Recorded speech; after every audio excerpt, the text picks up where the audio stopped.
Hi வால்மிளகு கஷாயம் எப்படி பண்ணலாம் பார்க்கலாம் வாங்க. அந்த இதனோட பெனிஃபிட்ஸுமே சொல்கிறேன். ஃபஸ்ட்டு வால்மிளகு வந்துட்டு லேசாக சூடு பண்ணி அதை பவுடர் பண்ணி எடுத்து வச்சுக்கிட்டேன்.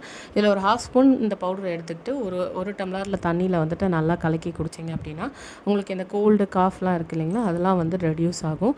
வயிறு உபசம் அப்புறம் பாடி ஹீட் ரெடியூஸ் பண்ணுறது இது மாதிரி நிறைய பெனிஃபிட்ஸ் வந்து இருக்குது. பட் எதை ஒன்றுமே நம்ம பிளைண்டாக வந்துட்டு நம்பி யூடியூப்பில் பார்த்துட்டு அப்படியே வந்து ட்ரை பண்ணாதீங்க.